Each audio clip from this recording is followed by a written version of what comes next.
vendredi 8 décembre, le contenu d'une lettre confidentielle, adressée par l'avocat de Delphine de Belgique au Premier ministre belge, vient d'être révélé. Dans celle-ci, la demi-sœur du roi exige les mêmes droits que les autres enfants du roi Albert II.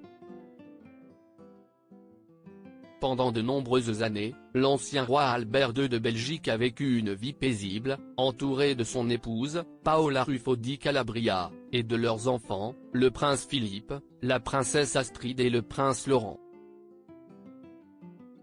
Mais à la fin des années 1960, une affaire d'adultère vient entacher cette parfaite vie royale.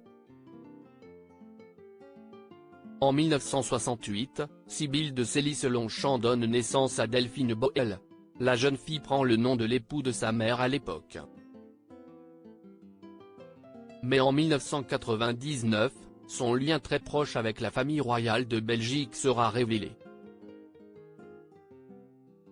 Le journaliste flamand Mario Daneel dévoile, dans une biographie de la reine Paola, l'existence d'une relation extra-conjugale entretenue par Albert II à la fin des années 1060, alors que son couple était en crise. De cette relation est née une fille, Delphine.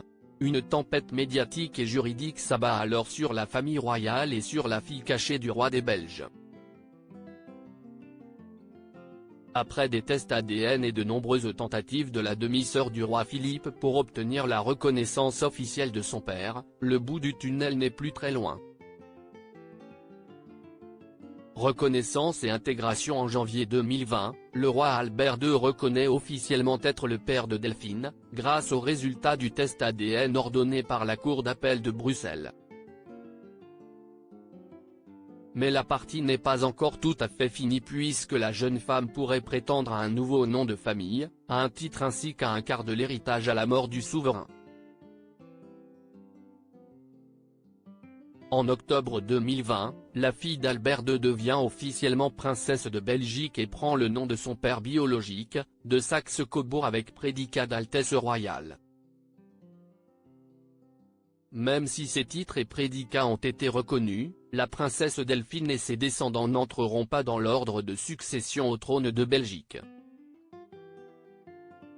Une décision rendue par la Cour d'appel de Bruxelles en octobre 2020. Lien avec la famille. Entre le début de l'affaire et la fin, le roi Albert II décide d'abdiquer et laisse sa place sur le trône à son fils, Philippe, en 2013.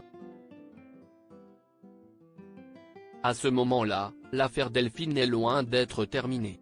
Le fils aîné et sa sœur finiront par se rencontrer pour la première fois juste après le dénouement de toute cette histoire en octobre 2020. D'après un message signé par le roi Philippe et la princesse Delphine, ce nouveau lien va désormais se développer dans un cadre familial. Pourtant cette relation semble avoir plusieurs failles. Vendredi 8 décembre, le média belge Laatste a relayé des extraits d'une lettre confidentielle de l'avocat de Delphine, Mark Huitendeel, adressée au Premier ministre. Celle-ci ferait suite à la fête du roi qui s'est tenue le 15 novembre dernier, en présence du prince Laurent, de la princesse Astrid mais pas de leur demi-sœur, la princesse Delphine. Sur la missive, l'avocat explique que sa cliente s'inquiète depuis des mois de son rôle dans les événements officiels. Elle est frappée par le fait qu'elle n'est invitée qu'à quelques-uns, comme le 21 juillet, jour de la fête nationale, et l'hommage aux membres décédés de la famille royale. Mais même là, elle est traitée différemment de son frère et de sa sœur, le prince Laurent et la princesse Astrid. Un pied d'égalité. Elle aurait déjà fait part de son mécontentement à son demi-frère, le roi Philippe, mais celui-ci l'aurait renvoyé vers le Premier ministre, expliquant qu'il s'agit d'une décision du gouvernement fédéral. L'avocat rappelle alors au Premier ministre que la Cour d'appel avait décidé que la princesse devrait être placée sur le même pied que les autres enfants du roi Albert II. Le 9 décembre, alors que le Premier ministre, Alexander De Croo, effectuait une visite à Houston, au Texas, il a confirmé avoir reçu cette lettre.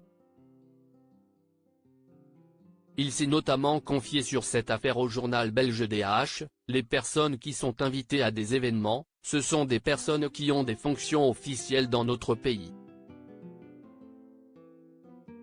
Une partie de la famille royale a une fonction officielle.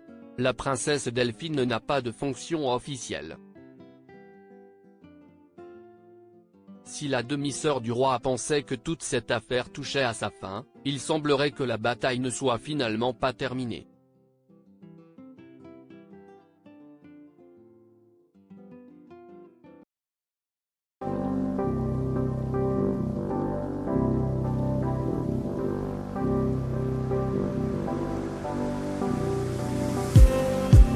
Just